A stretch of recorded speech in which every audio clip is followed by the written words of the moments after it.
आज का हमारा टॉपिक है golden rules for achieving any गोल और सक्सेस। सो यूं तो बहुत सारे सूत्र हमें मिल सकते हैं जिससे हम जीवन में सफल हो सकते हैं, किंतु हम आचरण के संदर्भ में कुछ सूत्रों की चर्चा करेंगे जो कि हमारे लिए बहुत इम्पोर्टेंट है। और उन सूत्रों में है पुट्ठा वेगे नियट्टन्ति जीवयस्येव कारणा निक्खन्तं पीतेसिं दुर्निक्खन्तं भवति। इस सूत्र में भगवान महावीर कह रहे हैं कि कुछ साधु परेशानियों से, कष्टों से घबरा करके पुनः अपने गृहस्थ जीवन में चले जाते हैं, क्योंकि उनको कष्ट सहना मुश्किल लगता है, सुख का जीवन वो जीना चाहते हैं। नेक्स्ट सूत्र में कहते हैं डोंट डिजायर जीवियम नाविकंखिज्जा मरणम नो विपत्तये दुहतो वीण सज्जज्जा जीविते मरणे सत्तः।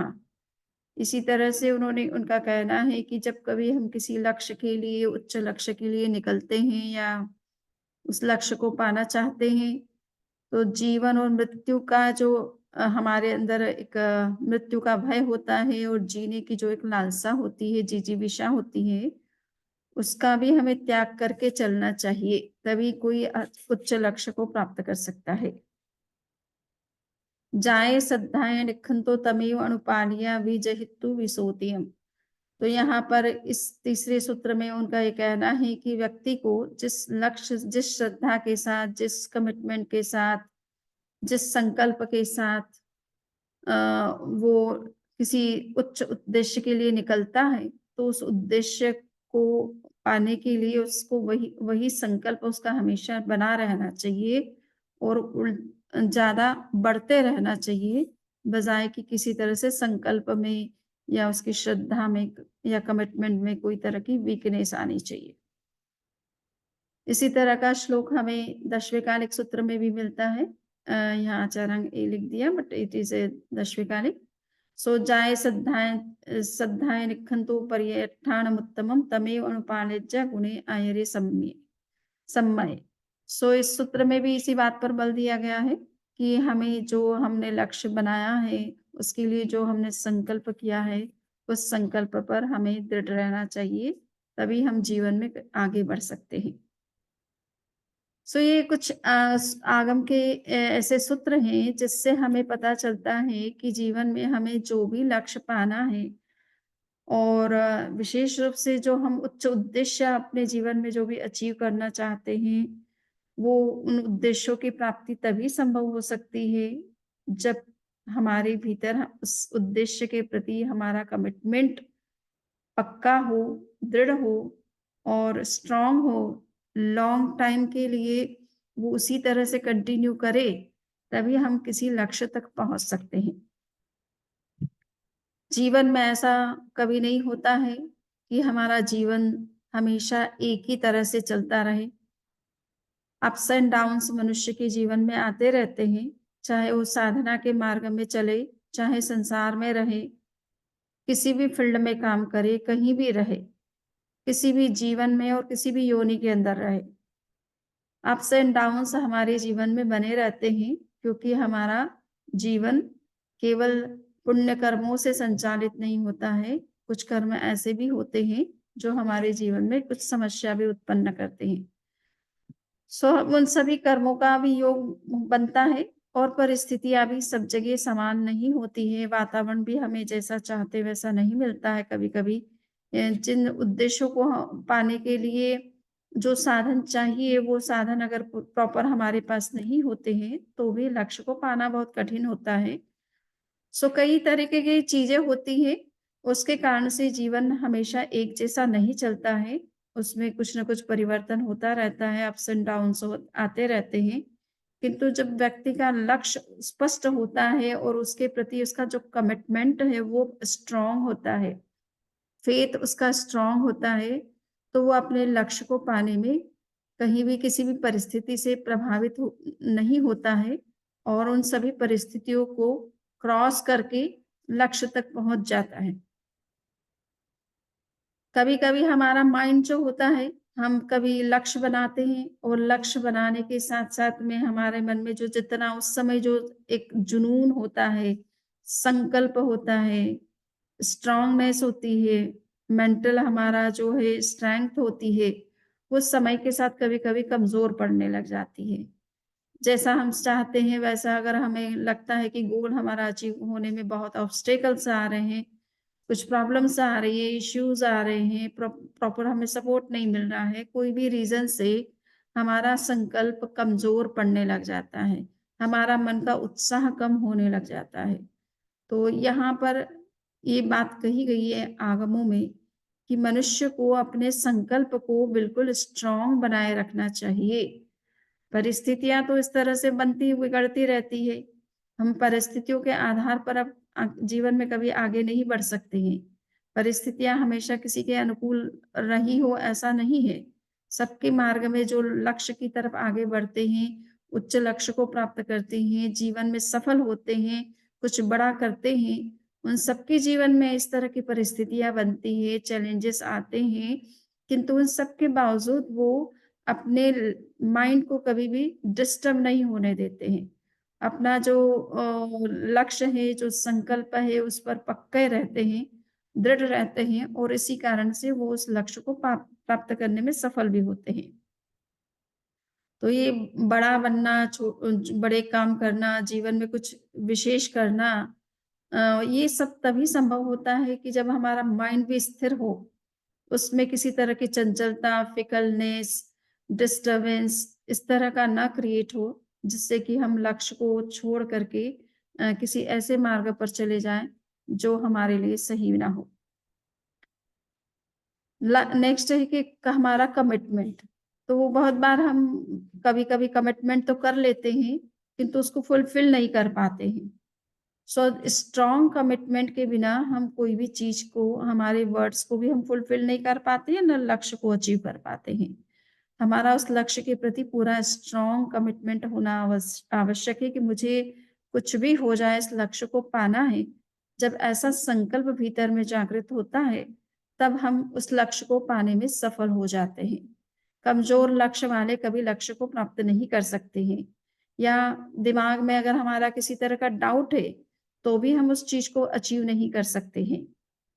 कहा जाता है कि अ, जो द्रौपदी थी, द्रौपदी को धातकी खंड के एक राजा ने अपहरण कर लिया था और उसको वहाँ धातकी खंड से लेकर के आना था।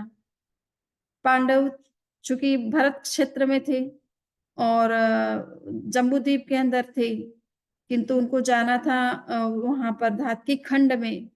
तो पहले तो जम्बूद्वीप का के बाद में जो लवण समुद्र है उसको पार करना और फिर घाट के खंड में जाना और वहां से द्रौपदी को लेकर के आना, ये एक बहुत बड़ा उनके लिए चैलेंज था और बिना श्री कृष्ण के सहयोग के, मार्गदर्शन के वो अब वहां तक जा ही नहीं सकते थे, पहुंच ही नहीं सकते थे। श्री कृष्ण ने जब देखा कि इनकी समस्या तो बहुत बड़ी है, द्रौपदी का अपहरण यानी पत्नी का अपहरण हो गया और वो भी जम्बूद्वीप में, महाविदेह में या कहीं ऐरावत क्षेत्र में नहीं बल्कि धातकी खंड के किसी राजा ने उनका अपहरण किया है। तो इस इनका सहयोग किए बिना ये उसको वापस नहीं ला सकते हैं। श्री कृष्ण ने उनका साथ दिया, उनको धातकी खंड लेकर के गए और जब धातकी खंड लेकर के गए तो उन्होंने कहा कि देखो मैं यहाँ तक तुमको ला सकता हूँ। युद्ध करना तुम्हारा काम है क्योंकि तुम्हारी ये प्रॉब्लम है, तुम्हारी समस्या है। द्रौपदी तुम्हारी पत्नी है, उसको लेकर के आना तुम्हारा कर्तव्य बनता है। तो तुम इस जो राजा ने जिस राजा ने अपहरण किया है, उसके साथ तुम्हें युद्ध भी करना पड़ सकता है। और उस युद्ध को में जब तक तुम्हारी जीत नहीं होती है, तुम द्रौपदी को वापस प्राप्त नहीं कर सकोगे। तो उन्होंने कहा कि ठीक है, युद्ध होगा तो हम युद्ध भी करेंगे। किंतु मन में जब गए, तब वो ये सोच करके गए कि हो सकता है हम युद्ध में जीत जाएँ और हो सकता है हम हार जाएँ। ऐसा जो कमज़ोर संकल्प के साथ जब वो जाते हैं, तो वास्तव में वो हार करके ही वापस आते हैं, द्रौपदी को नहीं ला पाते हैं। श्री कृष्ण से उन्होंने कहा कि क्या करें हम? हम तो हार गए। तो श्री कृष्ण ने कहा कि तुम क्या सोच करके गए थे? बोले यही सोच करके गए थे कि अम्मेवा पौमेवा, या तो पद्मनाभ जीतेगा या हम जीतेंगे। बोले तुम्हारा संकल्प ही इतना कमजोर है, तुम्हारा कमिटमेंट ही नहीं है उसमें कि हम जीतेंगे और लेकर के आएंगे, ऐसा तुम्हारी सोच ही नहीं है। तो तुम इस तरह के कमजोर संकल्प वाले, कमिटमेंट वाले लोग कभी इस तरह के युद्ध नहीं जीत सकते हैं। तुम्हारे मन में ये होना चाहिए कि अम्मे ना पौमे, है ना, हम जीतेंगे, न कि पद्मनाभ जीतेगा। तो ऐसा जब तक तुम्हारा स्ट्रांग अंदर में कमिटमेंट नहीं होगा, स्ट्रांग तुम्हारा संकल्प शक्ति नहीं होगी, तुम इस तरह से युद्ध में कभी भी विजय प्राप्त नहीं कर सकोगे। और सेकंड टाइम फिर वो वापस जब गए और उस स्ट्रांग फेथ के साथ में गए, कमिटमेंट के साथ में गए कि नहीं हम ही जीतेंगे, पद्मनाभ नहीं। और वास्तव में फिर वैसा ही हुआ, वो जीत गए और द्रौपदी को लेकर के आ गए। तो कहने का मतलब है कि लक्ष्य को पाने के लिए हमारा संकल्प कमजोर या डाउटफुल भी नहीं होना चाहिए, बहुत स्ट्रांग और अनडाउटेबल होना चाहिए, तभी जाकर के वो संकल्प सिद्ध होता है, उससे कुछ प्राप्त होता है। दूसरा कारण है कि हम क्यों हमारे लक्ष्य में जो है असफल हो जाते हैं, उसका कारण होता है कि पेशेंस की कमी। वर्तमान में पेशेंस की लोगों में बहुत कमी देखी जाती है।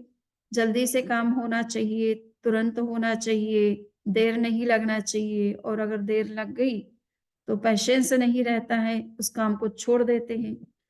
तो यहाँ पर ये बात कही जा रही है कि जब तक व्यक्ति के अंदर पेशेंस या कॉन्फिडेंस पूरी तरह से नहीं होता है कि ये काम होना है और करना है, और चाहे उसके लिए कुछ भी बाधाएं आ जाए, हमें ये नहीं सोचना है कि इस काम को हम बीच रास्ते में छोड़े। तो ये जब पेशेंस, कभी-कभी काम का रिजल्ट आने में टाइम लगता है और हम ये सोच लेते हैं कि क्या रिजल्ट आएगा, नहीं पता नहीं क्या होगा। इस कंडीशन में हम उस काम को छोड़ करके बीच रास्ते में कुछ दूसरा काम करना शुरू कर देते हैं। हम लक्ष्य को भी चेंज कर देते कभी-कभी, गोल ही चेंज कर देते हैं।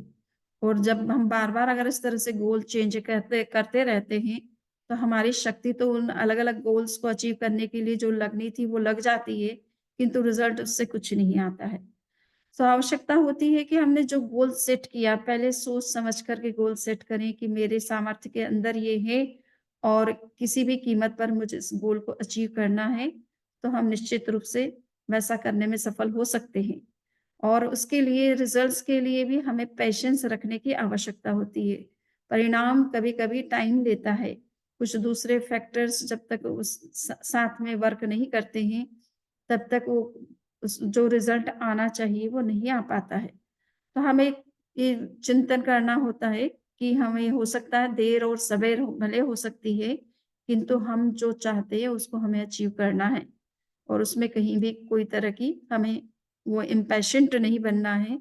रिजल्ट की देरी होने से हम उस काम को बीच में छोड़ना भी नहीं है और गोल को चेंज भी नहीं करना है।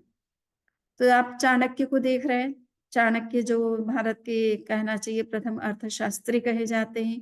वर्तमान में कितना ही अर्थशास्त्र का विकास हुआ है, किंतु चाणक्य नीति को या चाणक्य के अर्थशास्त्र पर आज भी विचार किया जाता है। उनके द्वारा अर्थशास्त्र के बारे में, यानी अर्थ का अर्जन कैसे किया जा सकता है, राज्य का संचालन कैसे किया जाता है, तो इन सब बातों को लेकर उनके जो सिद्धांत है, उन सिद्धांतों को आज भी बड़े-बड़े विद्वान उस पर चिंतन करते हैं और उसके आधार पर नीतियाँ फिक्स करते हैं। तो चाणक्य एक बार, चाणक्य को लगा कि जिसको हम कहते हैं सिकंदर महान कहते हैं, सिकंदर भारत पर आक्रमण करने के लिए आ रहा था, तो उन्होंने, चाणक्य ने राजा नंद को कहा कि तुम्हें सावधान होने की आवश्यकता है, तुम विलासिता में अपना समय बिता रहे हो और देश पर कभी भी जो अंग्रेज, ये विदेशियों का आक्रमण हो सकता है और देश पराधीन हो सकता है। किंतु राजा नंद जो है वो बहुत विलासिता का जीवन जीने में ज़्यादा उनका इंटरेस्ट था, और चाणक्य के ऊपर वो की बात पर उन्होंने ध्यान नहीं दिया। चाणक्य ने उनसे जो सहायता माँगी, उस सहायता को भी देने के लिए वो जब तैयार नहीं हुए, कि उन्होंने कहा कि भई मैं खुद ही अपनी ओर से लोगों को तैयार कर सकता हूँ, सभी अलग-अलग राजाओं को संगठित कर सकता हूँ। आप मुझे जो सहयोग चाहिए वो दीजिए। तो वो भी देने को तैयार नहीं हुए, तब राजा चाणक्य को बहुत आवेश आया, क्रोध आया राजा के ऊपर कि देश पर खतरा मंडरा रहा है और ये राजा लोग अपनी विलासिता में और अहंकार में डूबे हुए हैं। तो उन्होंने कहा कि न तुम्हें एक दिन ऐसा आएगा कि तुम्हें अपने राज्य से हाथ धोना पड़ सकता है और ये उस उन्होंने चैलेंज दिया था। कहा जाता है कि चाणक्य ने बहुत प्रयास किया था और अनेक उनको युद्ध करने पड़े और हर बार उनकी युद्ध में हार भी हुई थी। किंतु आखिर उनका लक्ष्य था कि नहीं, मुझे इस तरह के विलासी राजाओं को पद से हटाना है और अच्छे राजा को स्थापित करना जो देश की रक्षा कर पाए। और अंत में वो सफल भी हुए और चंद्रगुप्त मौर्य जो कि कहा जाता है जैन राजा थे जिनको उन्होंने राजा बनाया। उनको सारी शिक्षाएँ दी राजनीति की और भारत को अखंड भारत बनाने में चंद्रगुप्त मौर्य का बड़ा योगदान रहा। कुछ हिस्सा उनका दक्षिण में हाथ में नहीं आया था। बाकी उन्होंने सब अन्य सभी राज्यों को भारत जो टुकड़ों में बँटा हुआ था उसको अखंड भारत के रूप में बनाने में उनका सबसे बड़ा योगदान और कहना चाहिए वो प्रथम राजा रहे इस मामले में। ये चाणक्य का जो लक्ष्य था, वो लक्ष्य पूरा उन्होंने कर लिया, चाहे कितने भी उनके सामने अवरोध आए, बाधाएँ आई। चूँकि वो एक शिक्षक थे, ब्राह्मण थे, पैसा कुछ नहीं था, संपत्ति कुछ नहीं थी और सब राजाओं को एकत्रित करना, संगठित करना, उनको एकता के सूत्र में बाँधना और भारत को टुकड़े में बँटे हुए भारत को अखंड भारत बनाना, ये कोई छोटी बात नहीं थी। एक शिक्षक के हाथ में इतना कुछ पावर नहीं होता है, किंतु संकल्प था और उन्होंने वैसा कर भी लिया और राजा को अपने पद से हटा दिया। जबकि नंद राजा उस समय सबसे स्ट्रॉन्ग किंग माने जाते थे, सबसे बड़ा साम्राज्य उनका माना जाता था। तो ये जब व्यक्ति के अंदर में इस तरह का होता है कि पेशेंस होता है कि वो ये नहीं घबराता नहीं है कि मुझे अभी लक्ष्य तक मैं पहुँच नहीं पा रहा हूँ, बाधाएँ आ रही है, विघ्न आ रहे हैं या प्रॉपर मुझे सहयोग नहीं मिल रहा है, तो इस कारण से वो लक्ष्य से पीछे नहीं हटे। उनका जो लक्ष्य था, उस लक्ष्य को उन्होंने पाने के लिए पूरा प्रयास किया और अंत में सफल हो गए। पेशेंस भी हमें रखना पड़ता है। कभी-कभी लक्ष्य को पाने में कुछ समय लग जाता है। नेक्स्ट जो कारण बताया गया है कि हम अपने कार्य में असफल क्यों रहते हैं, कि हम प्रमाद, आलस्य हमारे भीतर होता है। कहा जाता है आलस्यम ही मनुष्याणाम शरीरस्थो महारिपुः। बाहर का शत्रु तो हमारा कितना नुकसान कर सकता है और कब-कब कर सकता है, किंतु ये भीतर का जो शत्रु जिसे हम आलस्य कहते हैं, ये हमारे भीतर ही विद्यमान होता है और उसके कारण से हम बहुत बार जो उचित समय पर पुरुषार्थ करने की आवश्यकता होती है, प्रयत्न करने की आवश्यकता होती है, कांस्टेंट एफर्ट की जो ज़रूरत पड़ती है, वहाँ हम थोड़ा आलस्य कर लेते हैं, प्रमाद कर लेते हैं और लक्ष्य से च्युत हो जाते हैं। तो यहाँ इस बात को ज़्यादा भगवान महावीर ने कि चाहे साधु बने, चाहे गृहस्थ रहे, परंतु हर के जीवन में कोई भी अगर उसने लक्ष्य आध्यात्मिक अपना लक्ष्य बनाया है, तो उसे अचीव करने में भी उसको निरंतर प्रमाद छोड़ करके अप्रमत्तता का जीवन जीना चाहिए, निरंतर पुरुषार्थ करने की आवश्यकता होती है। जब तक लक्ष्य प्राप्त नहीं होता है, सिद्ध नहीं होता है, तब तक निरंतर पुरुषार्थ और प्रयत्न करने की आवश्यकता होती है। पुरुषार्थ की कमी के कारण से कभी-कभी हम अपने लक्ष्य से भटक जाते हैं या लक्ष्य को प्राप्त करने में असफल रहते हैं।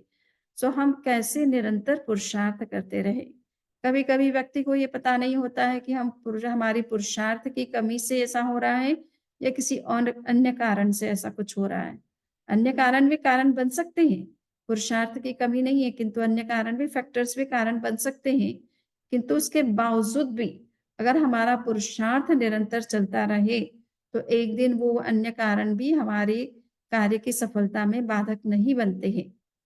और इसीलिए कहा था कि जिसका संकल्प फौलादी होता है, उसके सामने कितने भी तूफान आ जाए, उससे वो घबराता नहीं है और अंत में उसकी किश्ती पार पहुँच जाती है।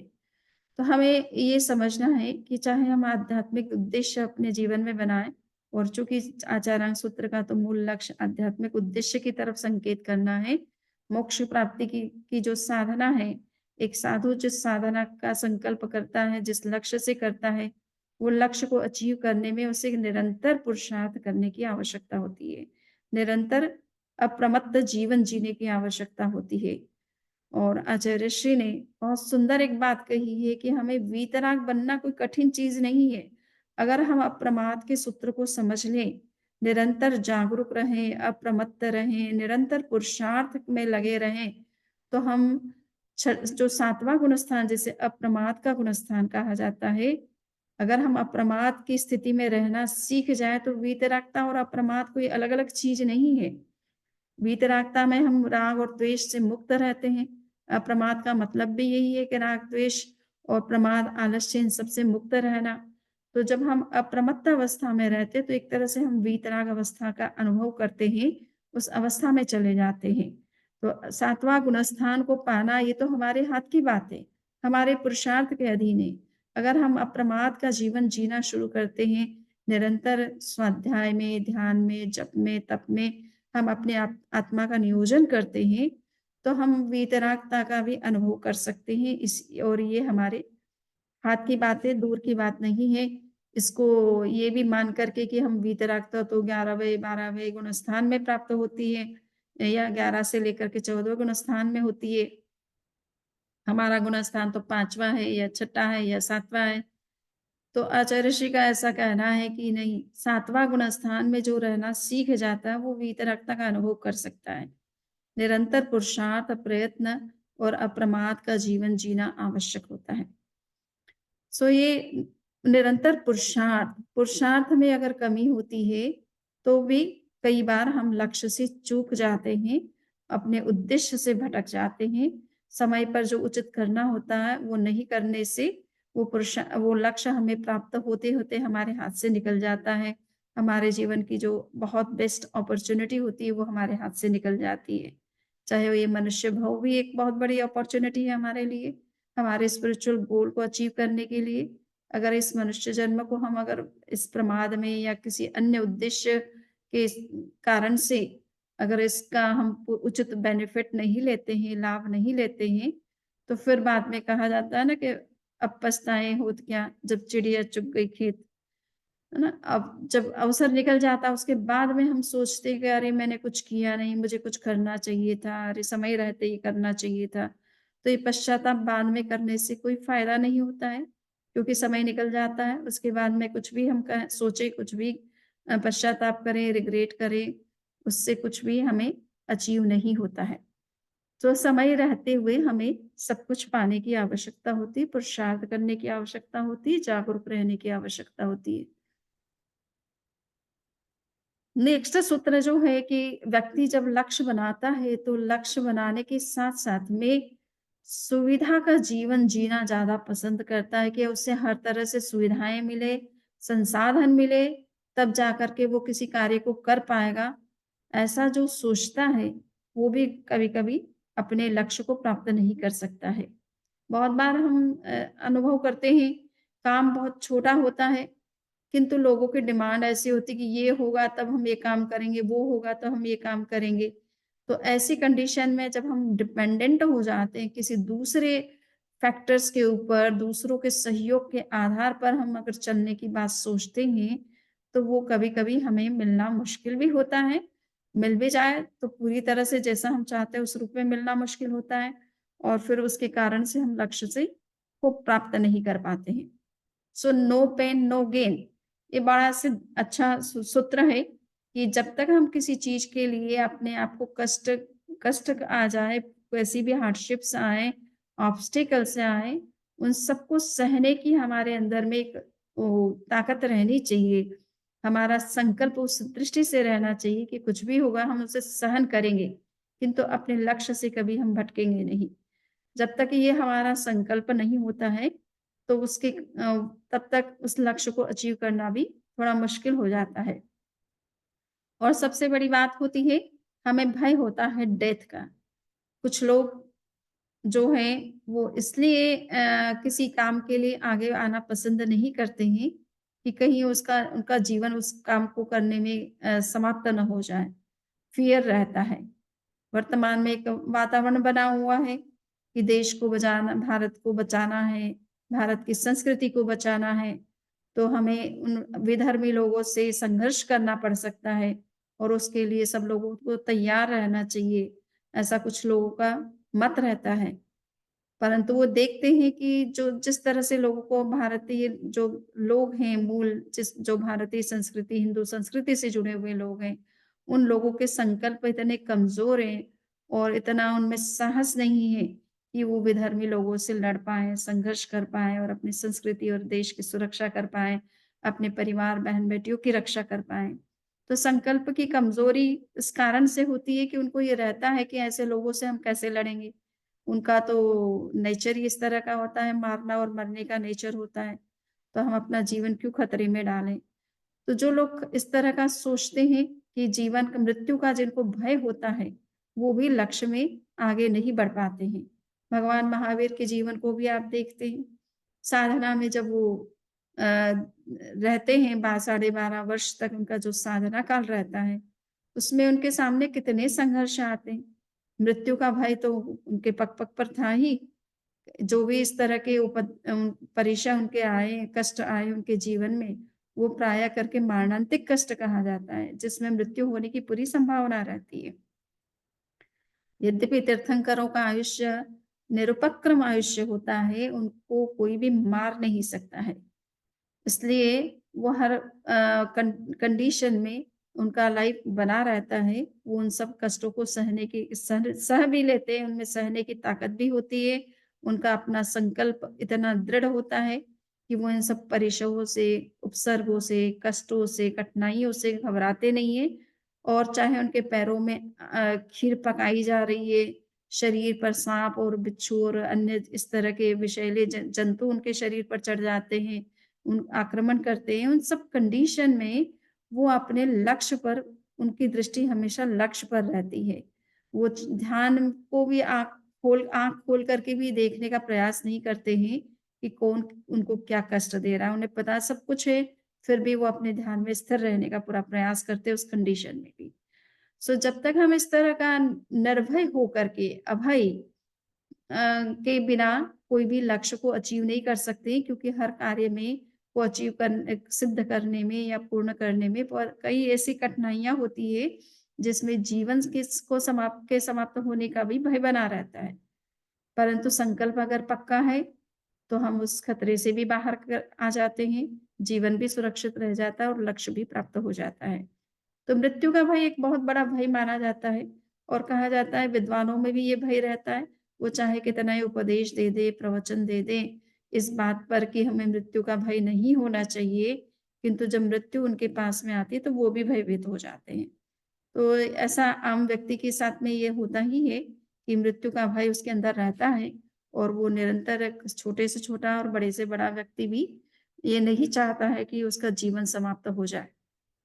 वो ऐसे किसी काम को भी नहीं करना चाहता जिसमें उनके लिए ये रिस्क हो कि कहीं जीवन समाप्त हो सकता है। तो ऐसे दुस्साहसपूर्ण या कहना चाहिए कि एडवेंचरस जो काम होते हैं, उसमें हर कोई व्यक्ति आगे नहीं बढ़ पाता है। जो मृत्यु के भय पर विजय प्राप्त कर लेता है, वही उस फील्ड में आगे बढ़ता है और कुछ काम करता है। सो मृत्यु का भय इसी तरह से जीने का एक लालसा होती है, जिजीविषा जिसे कहते हैं। मनोविज्ञान में मृत्यु के भय को भी एक नेचुरल इंस्टिंक्ट माना गया है और जिजीविषा यानी जीने की जो भाव इच्छा है, वो भी एक इंस्टिंक्ट मानी गई है। सो ये नेचुरल इंस्टिंक्ट है, मनोवृत्ति है, जो जन्मजात हर प्राणी के अंदर होती है, पाई जाती है, पर इन पर विजय करने की आवश्यकता होती है। सो ये नेचुरल है सब जीवों में इसीलिए 10वें कालिक सूत्र में भगवान महावीर ने कहा है कि "सब्बे जीवा विच्छन्ति जीवितुं न मरिज्युः तम्मापानमहं घोरं निगन्था वज्जयन्तीनम्।" यानी सभी जीव जीना चाहते हैं, मरना कोई नहीं चाहता है। इसलिए निर्ग्रंथ यानी साधु को किसी भी प्राणी की हिंसा नहीं करनी चाहिए। हम उसका जीवन लेने का उसको कोई अधिकार नहीं होता है। ये तो अहिंसा के संदर्भ में उनका जो उपदेश है वो बात सही है, किंतु जो उन्होंने बात कही है कि सभी जीव जीना चाहते हैं, मरना कोई नहीं चाहता है। तो जीने की जो इच्छा है और मरने का जो भय है, वो हर प्राणी के अंदर होता है, छोटे से छोटा और बड़े से बड़ा। तो उस भय पर हम कैसे विजय कर सकते हैं और कैसे हम अपने उच्च लक्ष्य की दिशा में निरंतर आगे बढ़ सकते हैं उस भय से मुक्त होकर के। और इसके लिए आवश्यकता होती है कि ये अब प्रश्न होता है कि अब इन सब चीज़ों का ये मन में हमारा मन कभी कमज़ोर भी हो जाता है। पेशेंस हम कभी-कभी हमारा कम हो जाता है, हम इम्पेशेंट बन जाते हैं। आलस्य और प्रमाद भी हमारे जीवन में होता है। भय भी हो मृत्यु का भय भी हमारे अंदर होता है, जीने की लालसा भी होती है। ये सब चीज़ें तो हमारे जीवन में होती ही है। अब इन पर विजय कैसे प्राप्ति की जाए? इनको कैसे कम किया जाए? तो इसके लिए आवश्यकता है कंटेम्पलेशन, अनुप्रेक्षा की। जब तक हम अनुप्रेक्षा यानी इन सब तथ्यों के ऊपर विचार नहीं करते हैं, इन तथ्यों पर विचार नहीं करते हैं कि कोई भी लक्ष्य बिना इन सब चीज़ों के प्राप्त नहीं होता है। जब तक हमारे अंदर पूरा कमिटमेंट नहीं हो, माइंड हमारा पूरी तरह से एकाग्र और स्थिर ना हो, कमिटेड ना हो और हमारे अंदर अप्रमाद पुरुषार्थ निरंतर न नहीं की जो प्रवृत्ति है वो ना बने और जब तक हम जीवन की लालसा और मृत्यु के भय पर हम विजय नहीं कर लें, तो तब तक हम अपने लक्ष्य में आगे नहीं बढ़ सकते। ये बात हमें पूरे दिमाग में पूरा स्पष्ट रहनी चाहिए। साथ-साथ में उसकी बार-बार उस पर चिंतन करने की आवश्यकता है। जब तक हम किसी चीज़ को एक बार हमने सुन लिया, समझ लिया, सोच लिया, उतने मात्र से वो हमारे जीवन में इम्प्लीमेंट नहीं हो जाती है। उसको इम्प्लीमेंट करने के लिए बार-बार उसके बारे में सोचने की आवश्यकता होती है, संकल्प करने की आवश्यकता होती है और दृढ़ रहने की आवश्यकता होती है। अनुप्रेक्षा के द्वारा वो हमारा संकल्प पुष्ट बनता है। उस बात पर हम जब बार-बार चिंतन करते हैं, तो वो चिंतन धीरे-धीरे हमारे सबकॉन्शियस लेवल पर माइंड में चला जाता है और हमारे फिर एक्शन में आने लगता है। हमारा बिहेवियर, हमारा एटीट्यूड, हमारी थिंकिंग उसी दिशा में काम करने लग जाती है। किंतु वो बहुत कम लोगों का होता है कि एक बार जो सोच लिया उसके बारे में फिर बार-बार थिंक करने की उनको आवश्यकता महसूस नहीं होती है। वो सोचते हैं कि एक बार जो सोच लिया, निर्णय कर लिया तो हम लक्ष्य तक पहुँच ही जाएँगे। किंतु बीच में जो इस तरह की आंतरिक और बाह्य जो बाधाएँ आती है, विघ्न आते हैं, कभी हमारा मन कमज़ोर हो जाता है, कभी हमारा कमिटमेंट कमज़ोर हो जाता है, कभी हमारे लक्ष्य जो है वो परिवर्तित हो जाता है।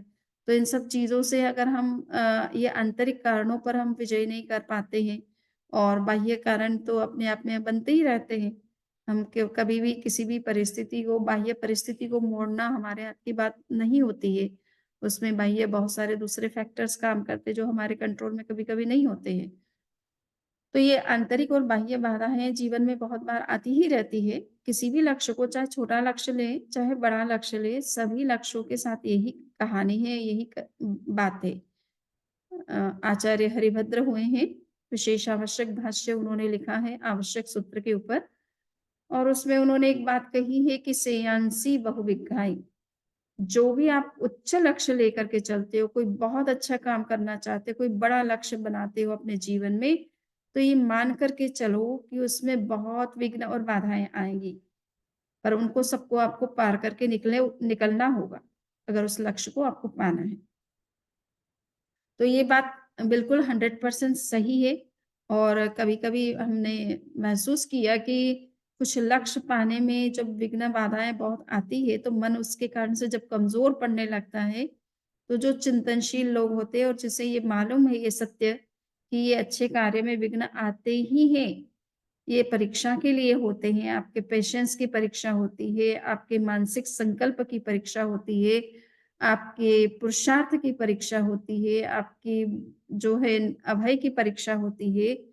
इन सब चीज़ों की परीक्षा के लिए उस तरह के विघ्न और बाधाएँ आती है और उसी से एक बड़ी उपलब्धि निकल कर के सामने आती है। परंतु वो सब कुछ हमें समझ में आ जाए, तब तो हम उसको अब कमिटेड रह सकते हैं। किंतु हमारे मन में ये रहता है कि पता नहीं हम सब कुछ कर तो रहे हैं, होगा क्या? होगा कि नहीं होगा?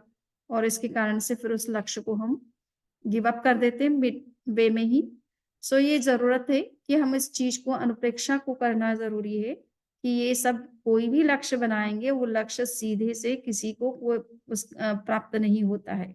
सबको पुरुषार्थ करना होता है, प्रयत्न करना होता है, कमिटमेंट पक्का रखना होता है और संकल्प पक्का रखना होता है और निरंतर उसके लिए उसे जागरूक भी रहना होता है कि कहाँ लक्ष्य को प्राप्त करने में क्या कमी रह रही है, उस कमी पर भी ध्यान देना होता है, उसको भी करेक्ट करना होता है और कहाँ अपॉर्च्युनिटी है, उसका भी उसको बोध रहना आवश्यक है कि कहाँ पुरुषार्थ करने से और कब पुरुषार्थ करने से या क्या चीज़ ज़्यादा एफर्ट लगाने से वो लक्ष्य हमें प्राप्त हो सकता है। तो इस तरह की इनर अवेयरनेस और आँख जो है, वो रहनी आवश्यक होती है लक्ष्य को पाने के लिए।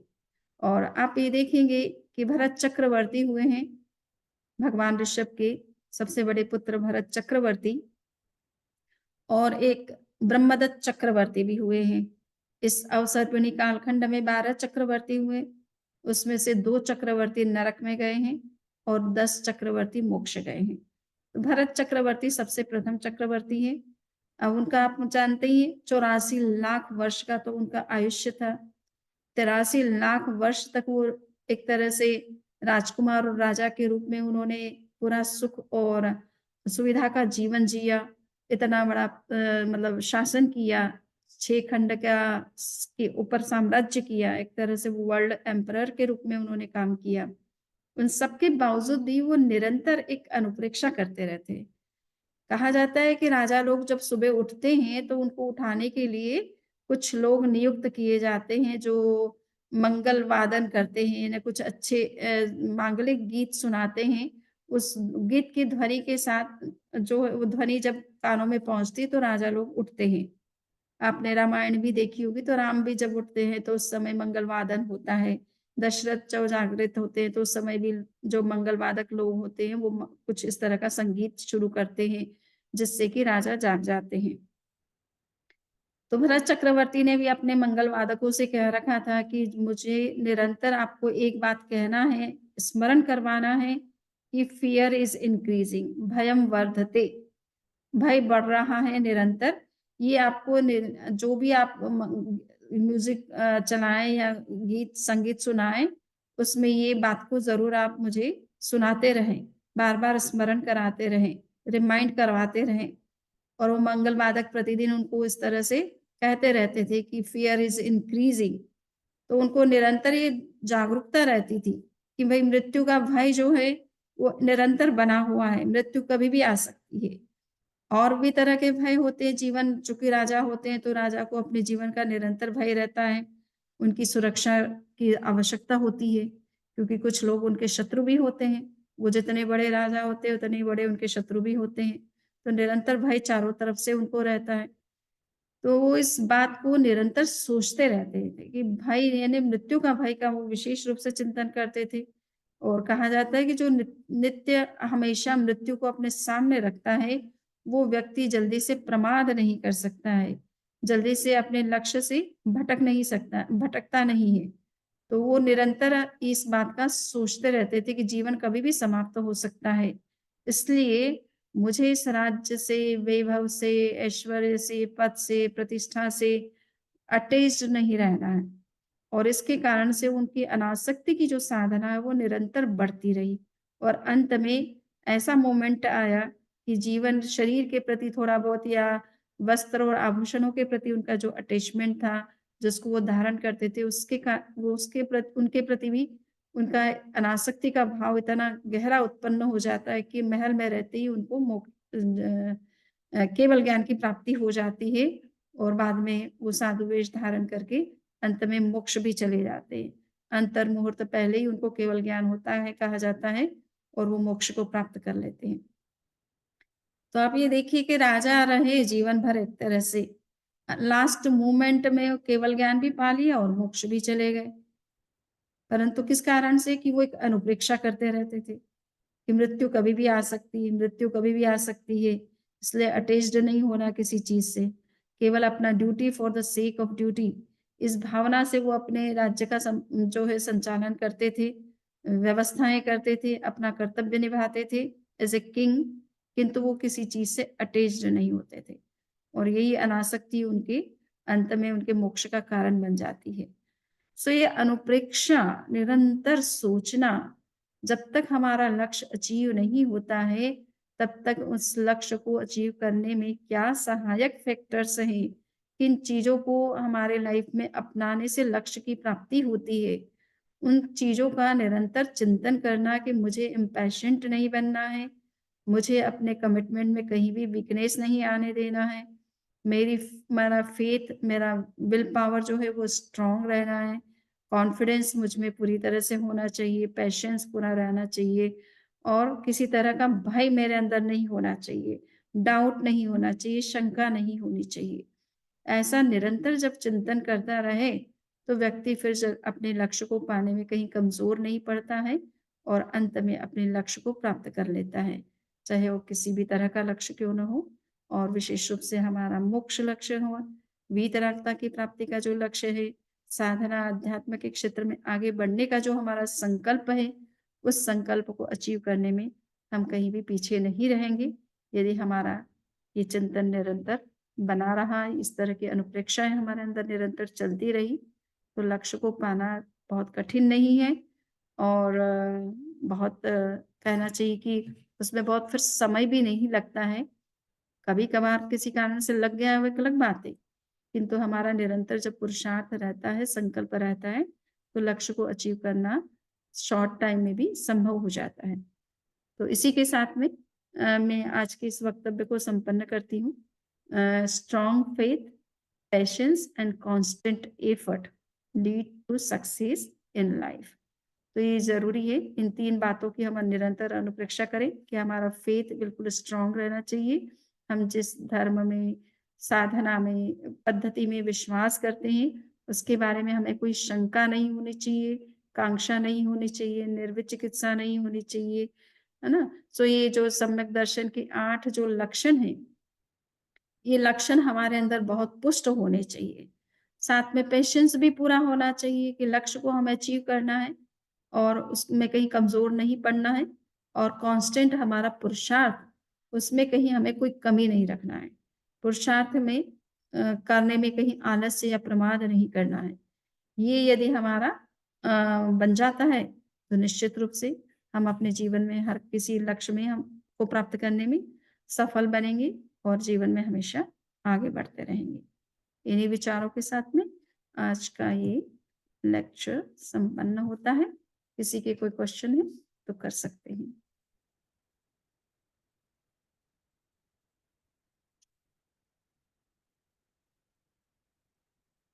अच्छा, मैंने शेयर किया था लेक्चर।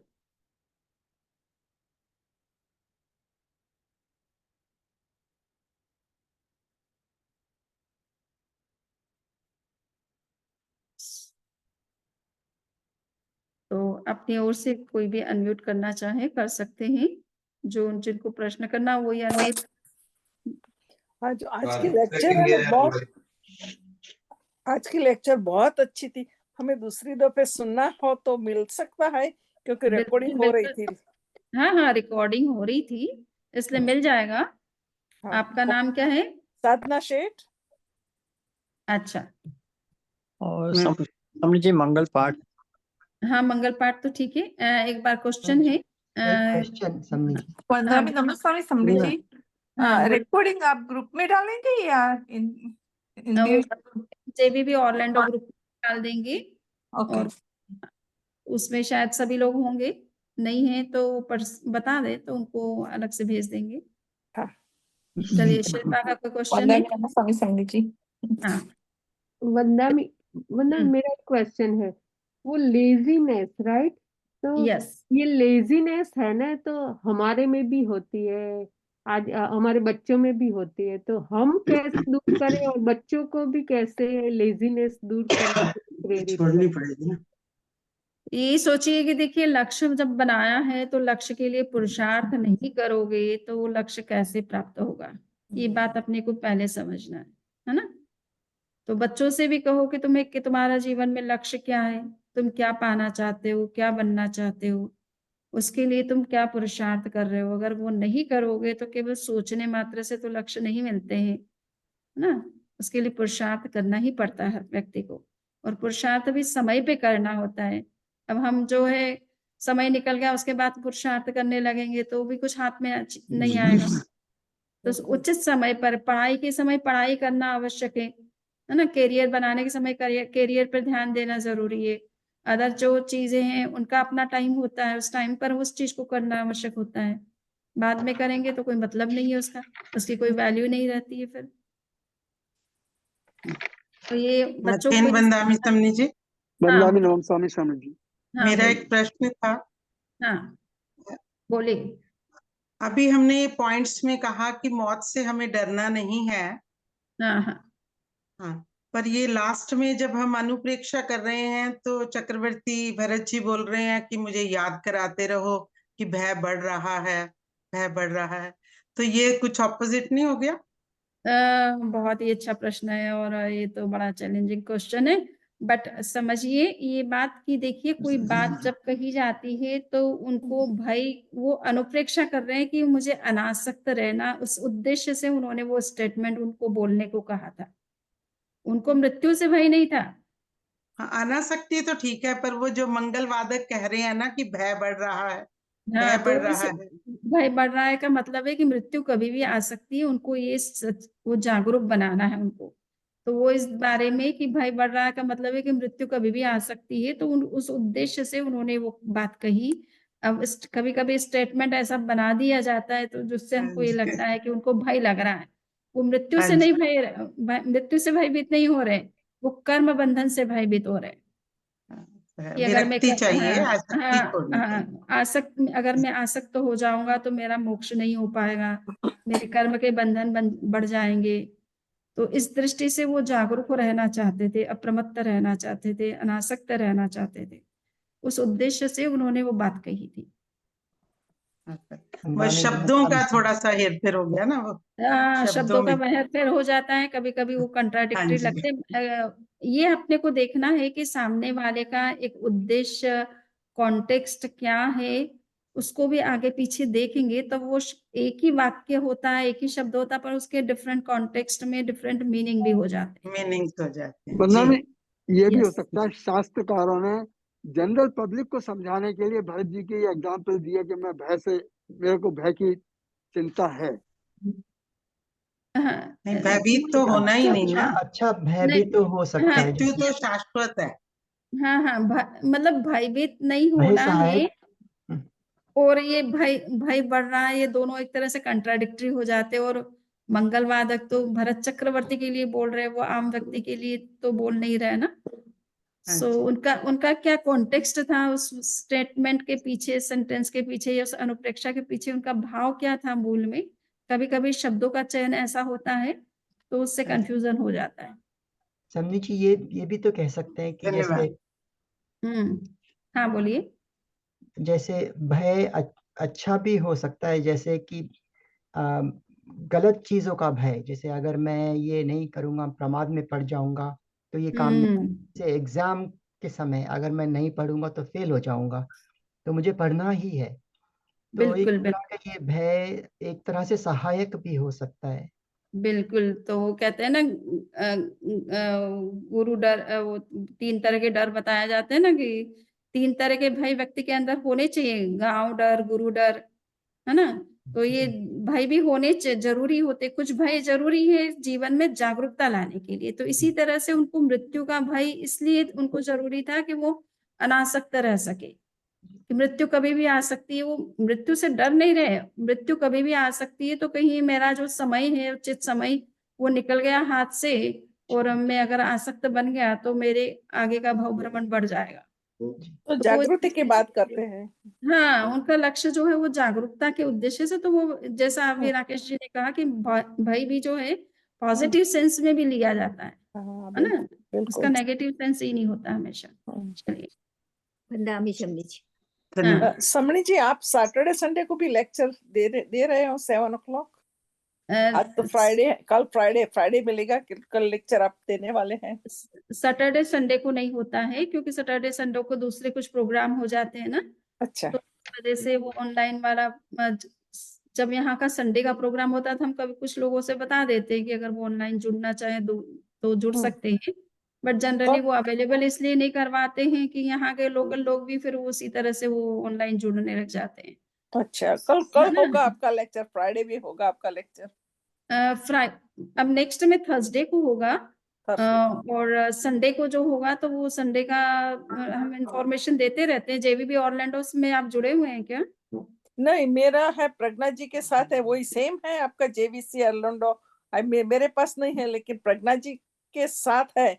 सो एक ही है प्रज्ञा जी का और जेवीसी ऑरलैंडो जेबी एक ही है ना? एक मेरे ख्याल से एक ही है। उसी पे है। तो आप आगम ग्रुप में जुड़े हुए हैं क्या? हाँ, जो दो प्रज्ञा जी आती है ना, वो अच्छी तरह से सुबह में लेक्चर देती है, 7 o'clock सब कुछ करवाते हैं। तो ये लोग भी बहुत अच्छी इंफॉर्मेशन देते हैं। जब भी क्वेश्चन पूछते हैं ना, तो वो बहुत अच्छी तरह से आंसर दे देते हैं। तो हम उनको पूछेंगे तो उनको तो मालूम होगा कि आपका लेक्चर कब आएगा। Okay okay.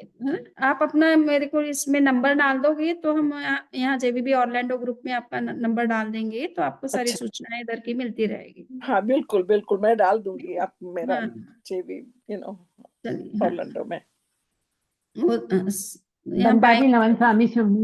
चलिए नेक्स्ट में और कोई क्वेश्चन है? हो गया सबका? चलिए मंगल पाठ सुनाते। चत्तारि मंगलम अर्हंता मंगलम सिद्धा मंगलम साहु मंगलम केवली पन्नतो धम्मो मंगलम। चत्तारि लोकोत्तमा अर्हंता लोकोत्तमा सिद्धा लोकोत्तमा साहु लोकोत्तमा केवली पन्नतो धम्मो लोकोत्तमो। चत्तारि शरणं भवज्जामि अर्हन्ते शरणं भवज्जामि सिद्धे शरणं भवज्जामि साहु शरणं भवज्जामि केवली पन्नतं धम्मं शरणं भवज्जामि। सामायिक का सामायिक पालन कर ले। वंदामि नमस्यामि समणी जी। सामायिक वंदामि समणी जी। अरहम धीरेन्द्र भाई वंदामि समणी जी, वंदामि नमस्यामि समणी जी। बस आशीर्वाद दीजिए, आपने जो कहा हम लोग वो कर सके। वंदामि नमस्यामि समणी जी। वंदामि नमस्यामि समणी जी। शुभकामनाएं निरंतर वंदामि समणी जी। वंदामि नमस्यामि समणी जी। बिल्कुल बिल्कुल। अरहम कुसुम जी। कुसुम जी यस। दुगड़ जी वंदामि नमस्यामि समणी जी। कृतज्ञस्मि वंदामि। अरहम वंदामि समणी जी। सुख साता में बिल्कुल साता में शरद भाई। हाँ, छोटे समणी जी को भी साता पूछते हैं, वंदना करते हैं। ओके प्रकाश जी। वंदामि समणी जी। वंदामि नमस्यामि समणी जी। अरहम वंदामि समणी जी। बिल्कुल। वंदामि नमस्यामि समणी जी। वंदामि नमस्यामि सुख साता हाँ दुगड़ जी। हमारे जसू भाई बॉम्बे से जुड़े हुए हैं। ये अप्रमत्त है। कितनी एज हो गई? 90 अराउंड हो गए ऑलमोस्ट। 90 की एज में भी 3 बजे खोलो लेक्चर के लिए तो 3 बजे जागे हुए हैं हमारे जस्सू भाई। 4 बजे को तो 4 बजे जागे हुए हैं। आपका आशीर्वाद बहुत लगन है इनको है। हाँ, और खुद ये प्रिंसिपल रह चुके हैं, तो जैनिज्म का तो बहुत इन डेप्थ नॉलेज है आगमों का वगैरह का। चलिए ठीक है। वंदामि नमस्यामि। हाँ आराम। वंदामि नमस्यामि समणी जी। अरहम। मैं थोड़ा ये नंबर नोट कर रही हूँ, किसी को लीव करना है तो कर सकते हैं, वो नंबर में नोट कर रही हूँ इसलिए। बाद में आपको डिस्कस करेंगे हैं? बाद में जब आपको टाइम हो हाँ। आज का ये वचन पे थोड़ा डिस्कस करना था। अच्छा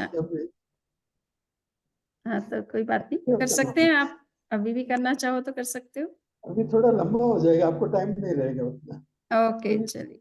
हाँ तो फिर बाद में कर लेंगे। तो चलिए 3 10 6 1।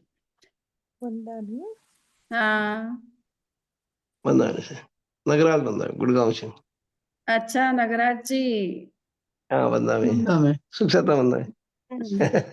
गुरुदेव की सेवा में नहीं गए क्या? गए थे वंदा में। अच्छा गए थे सर। आपकी सुख साता में। हाँ गुरुदेव कृपा से बिल्कुल।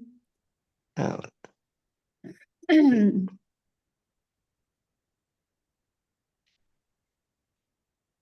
वन पॉइंट तो अब मैं लीव ये करती हूँ। सातवें गुण स्थानक की बात की, तो हैं? सातवें गुण स्थानक 7 गुण स्थानक, सातवां गुण स्थानक, यस, तो उसमें तो अंतर्मुहूर्त का ही टाइम रहता है। हाँ, अंतर मुहूर्त का समय रहता है, वो अप्रमाद अवस्था, वो बात सही है। परंतु निरंतर पुरुषार्थ करने से उसको वापस कनेक्ट हो सकते हो ना आप, वापस कनेक्ट हो सकते हो। वो स्थिति एक बार के लिए वन ड्यूरेशन जो है वो अंतर्मुहूर्त बता दिया, बट अगर कोई व्यक्ति, मान लीजिए वो भावितात्मा अंगार की बात कही जाती है कि हाथ की एक रेखा के अंदर जितना पानी आता है उसको सूखने में कितना समय लगता है, उतना भी वो प्रमाद नहीं करते हैं। नहीं, तो वो कौन से गुण स्थान में है? टेम्पररी सातवां गुण स्थानक है। सातवां गुण स्थान है, तो वो हाँ, तो वो विशुद्ध ये परिहार विशुद्ध तप जो करते हैं वो साधु कितने अप्रमत्त होते हैं। ये एक जनरल कंडीशन बता दी जाती है, नॉर्मल एक आम व्यक्ति की स्थिति जो है ऐसी हो सकती है कि वो इतने समय से ज्यादा उसका रहना, या एक सामान्य साधु की। पर एक उच्च दशा, उच्च कक्षा में जाने के बाद में आप कांस्टेंट उस गुणस्थान में रह सकते हो कि नहीं? भावितात्मा अंगार को लीजिए, परिहार विशुद्धि तप करने वाले लीजिए, लव सत्तम जो होते हैं वो उनको लीजिए। तो इस तरह के जो उच्च कक्षा में चले जाते हैं उनमें फिर वो अप्रमाद की स्थिति निरंतर भी रहती है। मूल इतना ही है कि प्रमाद कोई तरह का ना हो तो अच्छी बात है ना, तो वो बन सकती है। ये एक्सेप्शनल केसेस भी हो सकते हैं कुछ कंडीशन में, बट ये अप्रमाद की एक प्रेरणा देने के लिए कि व्यक्ति निरंतर जागरूक रहे, अप्रमत्त रहे, कोई तरह का प्रमाद आलस्य न करे, तो वो निरंतर उस भाव में, उस अवस्था में से, या बार बार उससे कनेक्ट हो सकता है उस दशा के साथ में। सातवें गुण स्थानक में अगर अंतर्मुहूर्त से ज्यादा टिक गया तो वो तो श्रेणी चढ़ेगा डायरेक्ट। हाँ, श्रेणी चढ़ेगा। सातवें गुण स्थानक से अगर अंतर्मुहूर्त से ज्यादा टिक गया, श्रेणी विल स्टार्ट। सही बात है वो भी आपका कहना, पर मेरा ये कहना है कि वो कनेक्ट हो सकता है। मान लीजिए वो अंतर्मुहूर्त के बाद फिर वापस प्रमाद ना करे तो कनेक्ट हो सकता है। तो आचार्य श्री का ये कि सातवां गुण स्थान में अगर कोई व्यक्ति निरंतर रहना सीख जाए तो वीतराग अवस्था का अनुभव कर सकता है। और आचार्य महाप्रज्ञ जी थोड़ा लिख से हट करके, आचार्य श्री महाप्रज्ञ जी कुछ थोड़ा अध्यात्म की गहराई में थोड़े ज्यादा उतरे हुए थे, तो वो कुछ चीजें अपने अनुभव के आधार पर बोलते हैं कि इस दशा में आप उस अवस्था का अनुभव कर सकते हो। बट ठीक है, वो मेंटल अवस्था आम व्यक्ति की तो वही है कि वो तना रह जाए तो बहुत ही अच्छी बात है। सो उनके लक्षण होते हैं कि कौन से गुण स्थान में है, जो वो लक्षण के अभाव से कह सकते हैं कि वो 7 में है और 6 में है। कैसे समझ सकते हैं कि वो कौन से गुण स्थान में है? हाँ, तो उसका उनका जीवन बहुत अप्रमत्त यानी जागरूक नजर आता है, आचार के प्रति, व्यवहार के प्रति, भाषा, सब तरह के आचरण में उनका कहीं भी लगेगा नहीं कि ये कुछ प्रमाद करते हैं। ठीक है ना, रात्रि में भी बने वहां तक वो कम से कम सोते हैं, वो साधना में ही रहते ज्यादा। ऐसी दशा कुछ लोग, हमारे एक साधु हैं, वो रात्रि में बैठकर कई भले नींद लेंगे पर वो सोएंगे नहीं जल्दी से, तो उनको वो ज्यादा से ज्यादा अप्रमाद की साधना में आगे बढ़ने का कोशिश करते हैं। वैसे कुछ ये तो थोड़ा गहरा संकल्प है किसी का, तभी इस तरह की अवस्था को प्राप्त कर सकते हैं। तो नींद आते सही सोने की मन में सूझती है, फिर 1 घंटा ज्यादा भले सो जाए, कम तो करने की बात ही नहीं होती है। जी जी जी जी, बहुत अच्छा आपका प्रवचन, बहुत अच्छा, बहुत अच्छा। आपको कोई बुक्स ऐसी कोई लिखी है आपने, और कोई आपका वीडियो और आपका प्रवचन यूट्यूब में आता है? प्रवचन तो यूट्यूब में बहुत सारे रखे हुए हैं। ये आपके जो ये थर्सडे के लेक्चर्स होते हैं, तो ये सारे एक मतलब एक वीडियो आपको मिलेगा तो उसकी प्लेलिस्ट में सारे मिल जाएंगे आपको। अच्छा, तो हम लिखे JVB ऑरलैंडो यूट्यूब एक्चुअल में क्या है कि वो JVB ऑरलैंडो यूट्यूब में तो है ही है, कुछ STRF करके एक YouTube चैनल है, तो उस पर हम अपलोड पहले करते थे, तो उस पर भी मिल जाएगा। क्या बोलते हैं? STRF स्पिरिचुअल टेक्नोलॉजी, हाँ, अच्छा, एंड रिसर्च फाउंडेशन ऐसा करके। नहीं, हम कोशिश करेंगे, नहीं मिलेगा तो हम आपको बताएंगे कि हाँ, कोई बात नहीं, मैं दोनों तरह के वीडियोस डाल दूंगी, तो आप उसकी लिंक प्लेलिस्ट देख सकते। चलो जी जी। और पुस्तकें तो अमेज़न पे मिलती है। मैंने साइंस और जैनिज्म को लेकर के ज्यादा वर्क किया है, सो मेरी PhD भी उसी में है। Scientific vision of Lord Mahavira करके अमेज़न पर मिलती है, ऑनलाइन मिलती है। And scientific perspectives of Jainism है, जैनिज्म ऑन मॉडर्न इश्यूज है, जैनिज्म इन मॉडर्न टाइम्स है, और रियलिटी जैन फिलोसफी है, साइंटिफिक अप्रोच टू रियलिटी है। ये इस तरह से 4-5 पुस्तकें अमेज़न पर मिलती है। अच्छा जी जी, बिल्कुल बिल्कुल, थैंक यू। आपको भेज देंगे, लिंक भेज देंगे, आप उसको, वो $2-3 इंडिया वाले तो ज्यादा चार्जेस करते नहीं ना, तो कोई बात नहीं। हाँ, वो इजीली डाउनलोड कर सकते हो, उतना चीपर कॉस्ट पे ही रहती है। अच्छा, हाँ जी। हाँ, तो साइंस और जैनिज्म को साइंटिफिक बेस के आधार पर हम कैसे, यानी साइंस की थियरीज को हम देख रहे हैं कि जैनिज्म के साथ वो कहाँ तक मैच करती है, जैनिज्म कहाँ साइंस को डायरेक्शन दे सकता है, इस पर ज्यादा भी वर्क किया है। वंदामी नमस्सामी, वंदामी बहुत बहुत। ठीक है, आराम।